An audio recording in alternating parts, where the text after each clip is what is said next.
Nityanandam and welcome back to my channel. For those of you who are regular subscribers and viewers, welcome back. For those of you who are new viewers and new subscribers, I welcome you for the very first time. Today, I'm going to be sharing about a topic that a dear friend, Vimala Richards, actually she called me and I was looking for a topic anyway for today so that I could record and share whatever understandings I have had from applying the truths that Swamiji has shared. For those of you who are new, Swamiji to me is he's my guru. His complete name, his full name is His Holiness the Avatar Paramahamsa Nityananda, and I got to know about Swamiji back in 2009, and I've been to various programs with Swamiji. I've been a volunteer at various different programs and really seen transformation happen for myself, which is why, of course, I do it. I apply the teachings on a regular basis. I also conduct completion sessions for Europe and Africa on Tuesdays, Thursdays, and Sundays. So they are UK time. And we have a group on Facebook. Should you want to know more, please do leave a comment in the comments box and I will attend to it. Make sure that you're connected in the right manner. Now, today's question from Vimala Richards, I'll read it out. So we had to kind of, I guess, fine tune it a little bit so that it was in tune with what she wanted to say. We verbalized it this way, so we expressed it this way. So I'll read it out. Why and how are we responsible for everything happening in and around us, and how comes others are a reflection of us? Others are supposed to be a reflection of us. So she was saying that most of the times she doesn't feel responsible. She's wondering how can that what I'm seeing outside of me, whatever I'm seeing, is a reflection of me, because it could be something, usually likelihood something negative. So if a person is being angry or upset, now I myself have pondered over this this truth that others are a reflection of us, and that whatever is happening in and around us, we are responsible for that. So we are creating everything.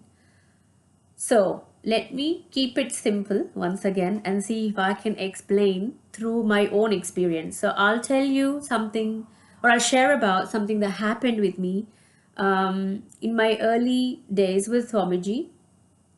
It was 2013, so almost 4 years ago. There was an incident that happened with a person, and that really shook me. That shook me a lot. And I was being constantly, through that process of going through this situation, this incident with this person, I was constantly being pushed to see that this person is a reflection of me, and I was struggling with it.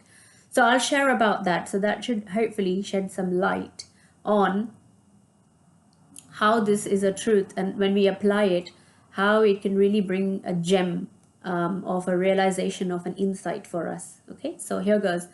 So I was early days back in 2013. I had decided that I would be a coordinator for a month for UK. Such a project was there within the Sangha, and we were about to host a two-way program, and some people in London wanted to host.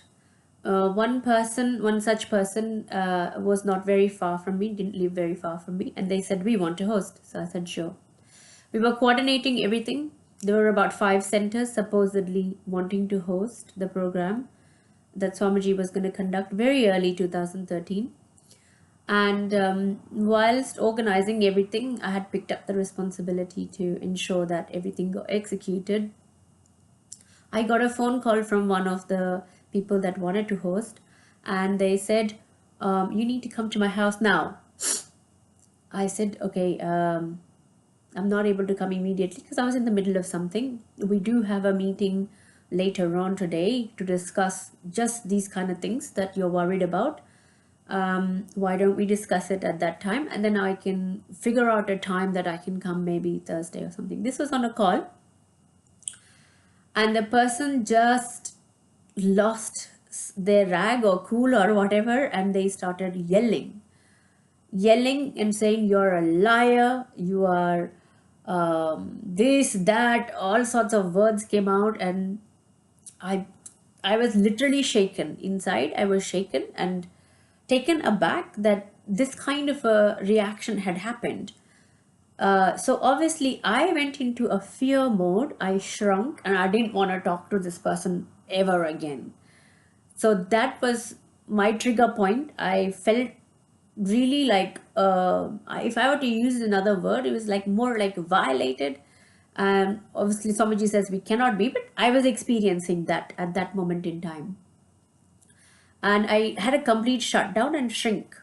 So I didn't want to see this person again. I thought they were quite wild, shouting and calling me names. And I thought this was an unusual and unnecessary reaction to what was happening. It's not that I said, no, I won't do it.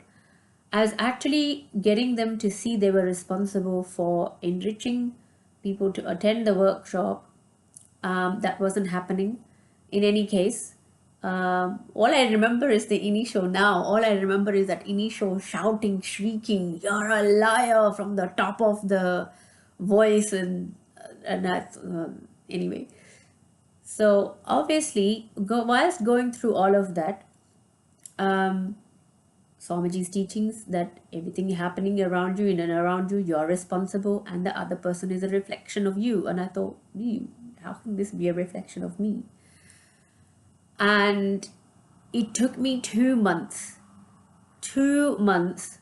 from going through various different emotions, responses, reactions to this whole situation, because I still needed to be in touch with the person.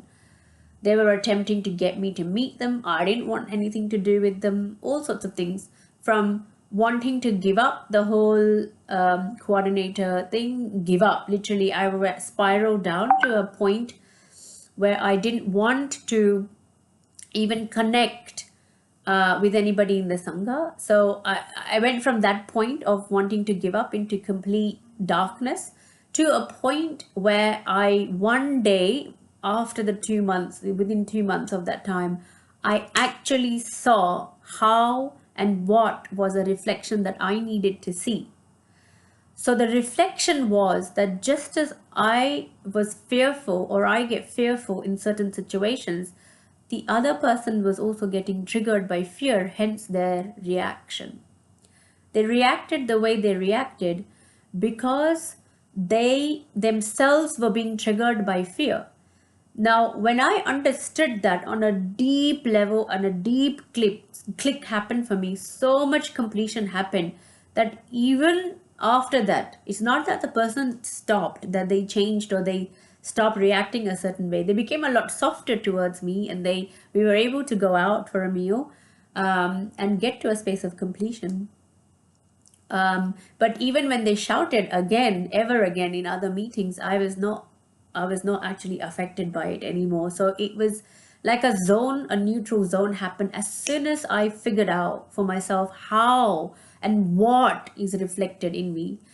See, the other person is our rejected parts. Sometimes a person may show up who we really feel, no, I don't want to hang out with this person, I don't want to be with this person, or I don't want to be this attitude. But actually, you may or may not be with that person, but that person is reflecting something back. Really, they are reflecting something back. When it comes to this person that I was speaking about, the incident that I had been in, I would respond or react even the same way if something like that I was faced with. So it's not that they are separate, I'm separate, and I'm blind spotted. I guess I have blind spots where I don't see what I need to see for myself, and another person helps me to see the parts of me that I have rejected or are hidden from me. So when we could look at it this way, well, that person can't possibly be a reflection of me. But if we approach it from the space of um, that yes, okay, let me explore this truth. How is this person a reflection of me? What is it that they want to show me that is going to enrich me, that is going to leave me expanded if I just apply this truth, that they are a reflection of me, that this is happening in and around me because I am responsible. Even if you're not responsible for an accident happening per se, you may not be the cause of that accident, but you can become responsible in that moment. Here we're talking about we are responsible for what we are creating, right? So whatever we're feeling inside us and outside what we're seeing, we are responsible for that, and people around us are a reflection of us. So what we like and don't like, what we could do is approach it in this way. What is the other person showing me that could be a blind spot? If we immediately decide to reject and resist what is happening, we get stuck with it. Completion doesn't happen.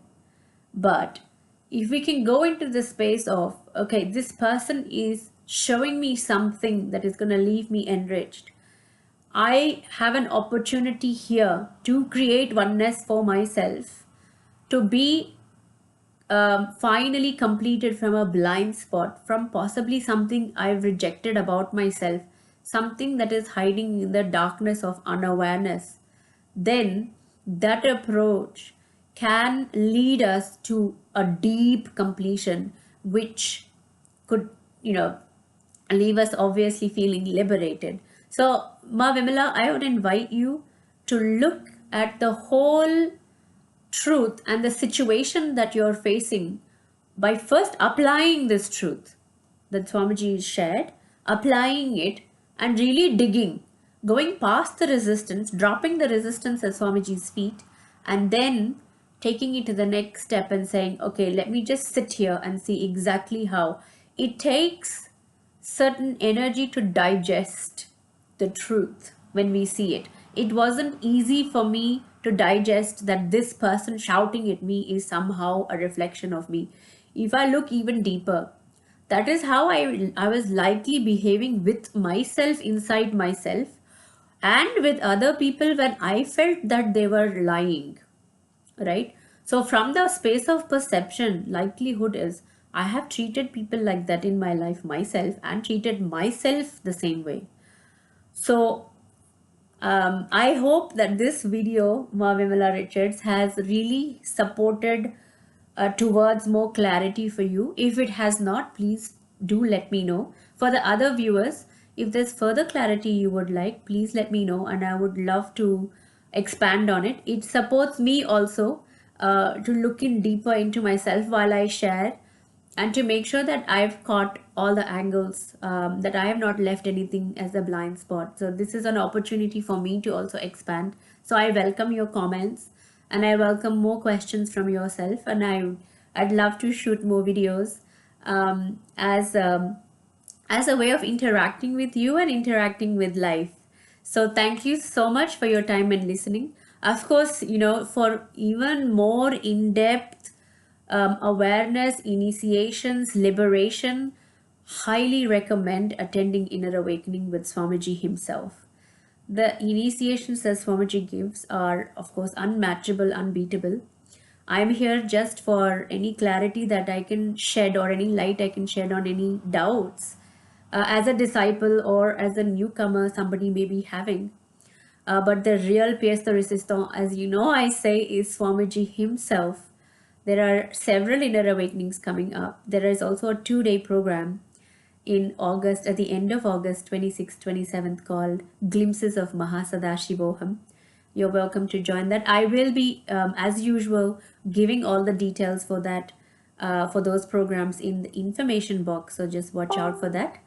And thank you so much for your time, and thank you for your listening. I welcome you to subscribe.